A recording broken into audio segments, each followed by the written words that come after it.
पाकिस्तान से आई बहू। सचिन सीमा हैदर और उसके 4 बच्चों को पुलिस वालों से बचाते हुए अपने घर ले आता है, जहां उसके माता पिता उससे सवाल जवाब करते हुए पूछते हैं, अरे ये क्या इतने सारे बच्चे, और ये औरत कौन है सचिन? माँ, ये देखो, ये तुम्हारी बहू है। इसका नाम है सीमा हैदर और ये 4 बच्चे इसके हैं।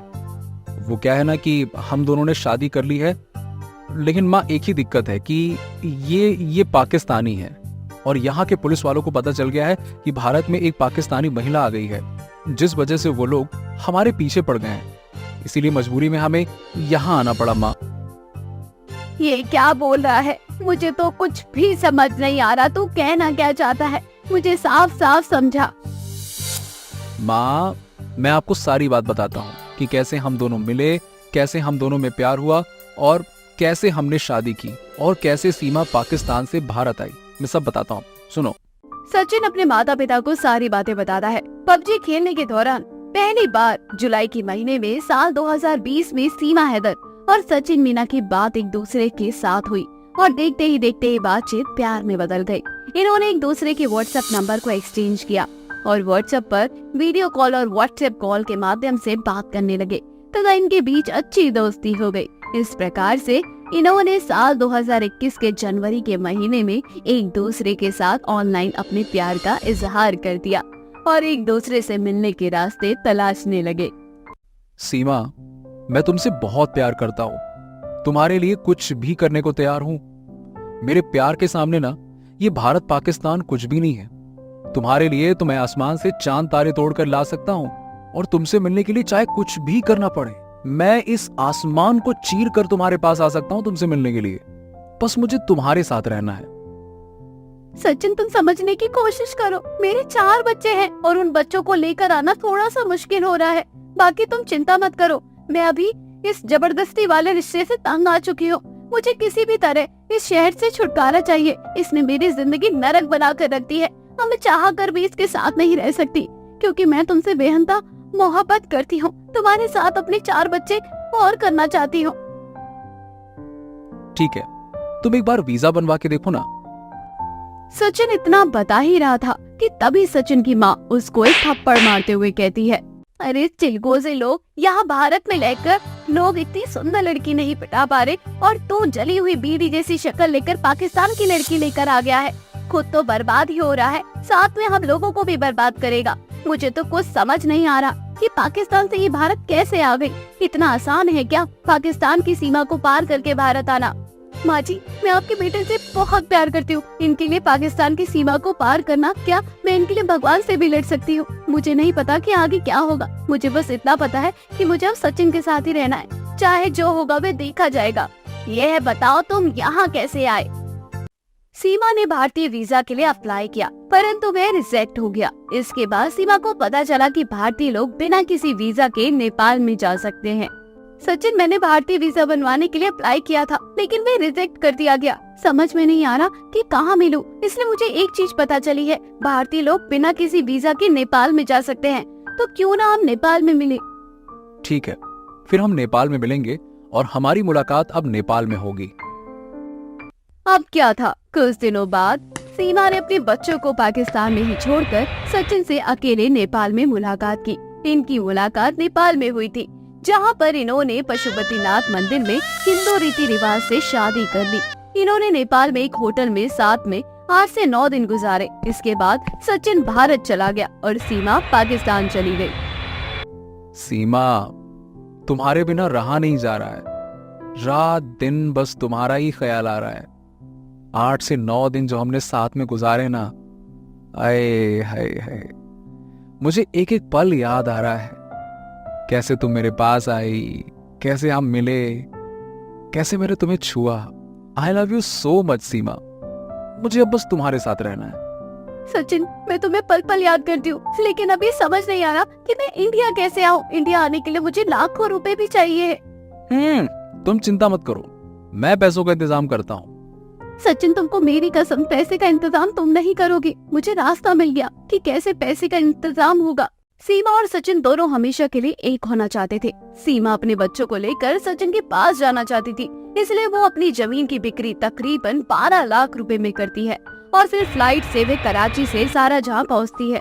जैसे तैसे सीमा पाकिस्तान की सीमा को पार करते हुए इंडिया आ गई और यहाँ पर सीमा हैदर की मुलाकात सचिन से हुई। सचिन उसे अपने भाड़े के रूम में लेकर चला गया।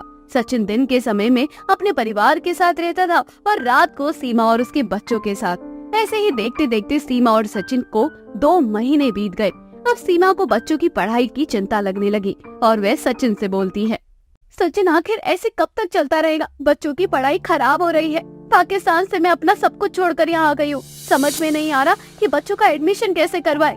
यहाँ पर अगर लोगों को पता चल गया कि मैं एक पाकिस्तानी हूँ तो ना जाने क्या होगा। अरे तुम बिल्कुल भी चिंता मत करो, मैंने एक वकील से बात कर ली है। बस वो हमारी भारतीय शादी करवाने के लिए तैयार हो जाए, उसके बाद तो हमें भारत की नागरिकता मिल जाएगी ना। और क्या, फिर बच्चों का एडमिशन भी स्कूल में हो ही जाएगा। फिर तुम सीमा मीणा कहकर जानी जाओगी, सीमा हैदर वैदर नहीं। चिंता मत करो, सब हो जाएगा। ठीक है, फिर मैंने आज तुम्हारे लिए बिरयानी बनाई है, तो चलो जल्दी से हाथ मुंह धोकर बिरयानी खा लो और उसके बाद जाकर वकील से बात कर लेना, क्योंकि धीरे धीरे समय बीत रहा है। जैसे जैसे समय बीत रहा है वैसे ही बच्चों की उम्र बढ़ती जा रही है। अगर एडमिशन लेट हो गया तो इनका फ्यूचर खराब हो जाएगा। तुम बिल्कुल चिंता मत करो, सब ठीक हो जाएगा। चलो अब जल्दी से बिरयानी तो खिलाओ, जरा देखें तुम्हारे हाथ का जादू। थोड़ी देर बाद सचिन वकील के पास जाता है। वहाँ जाकर अपनी और सीमा की भारतीय शादी की बात करता है। इसके बाद वकील दोनों की डॉक्यूमेंट चेक करते हैं। सीमा का डॉक्यूमेंट देखने के बाद वकील समझ जाता है कि ये एक पाकिस्तानी महिला है। वह तुरंत पुलिस को फोन करके इसके बारे में बताता है। पुलिस अब सचिन और सीमा की तलाश कर रही थी। बस माँ, इसीलिए हम दोनों यहाँ आ गए। अब समझ में नहीं आ रहा कि क्या करें, कहीं इन पुलिस वालों की वजह से हम अलग न हो जाएं। खुद तो मरेगा, साथ में हमें भी मरवाएगा। एक काम करते हैं, हम सबको यहाँ से जाना पड़ेगा। हम अपने गांव चले जाते हैं, शायद वहाँ किसी को पता नहीं लगेगा। सचिन अपने माता पिता और सीमा और बच्चों के साथ गांव जाने के लिए निकल जाता है। वे सभी इस बात से अनजान थे कि उनके साथ आगे क्या होने वाला है। रास्ते में उन्हें पुलिस पकड़ लेती है और 2 से 3 दिन तक उनसे लगातार पूछताछ करती है। पूछताछ के दौरान पुलिस उन्हें पासपोर्ट और विदेशी अधिनियम के अंतर्गत गिरफ्तार कर लेती है और 1-2 दिन बाद उन सभी को छोड़ देती है। जज ने सभी को पता बदलने और देश ना छोड़ने का आदेश दिया था। अब क्या था, सीमा हमेशा हमेशा के लिए सचिन के साथ रहने लगती है। इसमें सचिन के परिवार वाले भी उसका साथ दे देते हैं। प्रिया और उसका परिवार बहुत गरीब थे, पर फिर भी प्रिया का पति अजय उसको हमेशा खुश रखता, पर उसकी सास हमेशा प्रिया से नाराज रहती। ऐसे ही एक दिन प्रिया खाना बनाती है और थोड़ा सा खाना ज्यादा बन जाता है। उस बचे हुए खाने को देखकर प्रिया की सास सुमित्रा को बहुत गुस्सा आता है और वो प्रिया पर भड़कने लगती है। बहू, ये सब क्या है? क्या तुझे खाने का हिसाब नहीं पता कि हम सब कितना खाते हैं? माँ जी, मैंने तो रोज जितना ही खाना बनाया था, पर पता नहीं आज थोड़ा सा खाना कैसे बच गया। अच्छा, तो अब तुम मुझसे झूठ भी बोलने लगी। बहू, घर में खाना 2 ही कारण से बच सकता है, या तो तू बाहर से कुछ खाकर आई थी, या तो फिर तूने खाना ज्यादा बनाया था।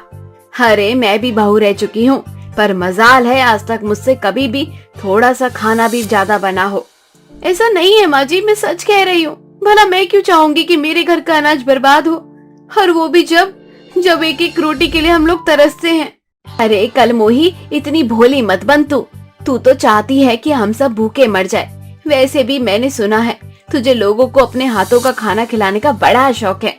हाँ, तूने पड़ोसियों के घर में खाना भिजवाने के लिए जानबूझकर खाना ज्यादा बनाया है ताकि तू ये खाना किसी और को खिला सके। इतना बोलकर सुमित्रा वहाँ से चली जाती है। सुमित्रा की ये बात सुनकर प्रिया को बहुत दुख होता है। अब इसी तरह से कुछ दिन बीत जाते हैं और घर का राशन खत्म हो जाता है, जिस पर एक बार फिर सुमित्रा प्रिया को ताने देने लगती है। और करो खाने की बर्बादी, बहुत शौक है ना लोगों को दावत देने का। यहाँ घर में खुद खाने के लिए कुछ नहीं बचा, महारानी रोज लोगों को घर में बुलाकर दावत करवाती है। माँ जी, मैंने कब किसको दावत दी? आप हमेशा मुझे भला बुरा क्यों सुनाती हो? आप ये भी तो देखिए, इस बार का राशन 2 महीने चला है, जो राशन 1 महीने चलता था। सोचे मैंने कैसे पेट काट कर 1 महीने के राशन को 2 महीने में चलाया होगा।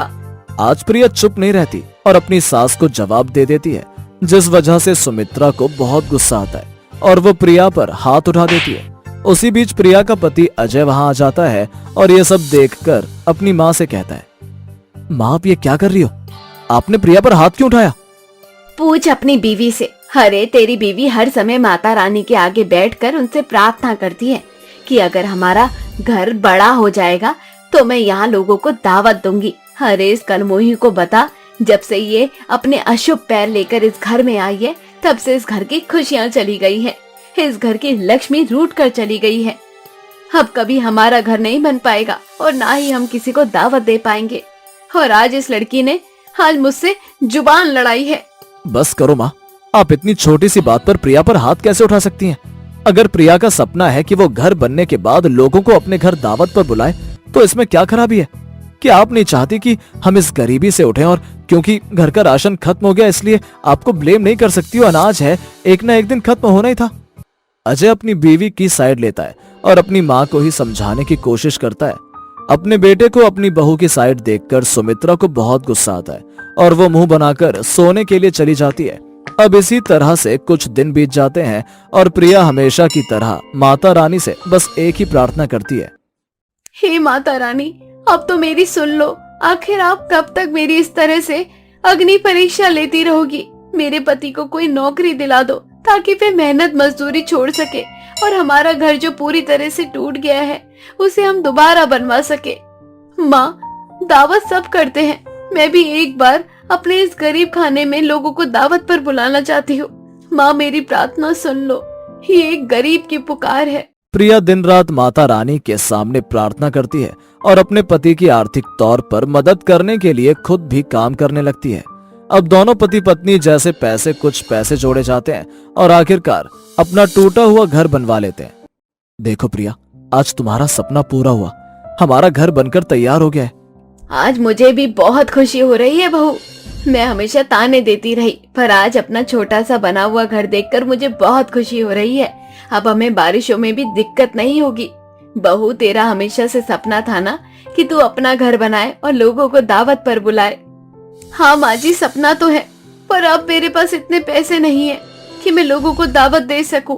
ऐसा मत बोल बहू, तेरी सास जो है हमेशा तेरे रास्ते में रुकावट बनती रही है, आज वे तेरे रास्ते से हट रही है। मेरे पास कुछ पैसे पड़े हैं तो उन पैसों से दावत कर। मैं मोहल्ले वालों को बता देती हूँ कि कल की दावत हमारी ओर से है। अपनी सास का बदला रूप देखकर प्रिया की खुशी दोगुनी हो जाती है और वो दावत की सारी तैयारियां कर लेती है।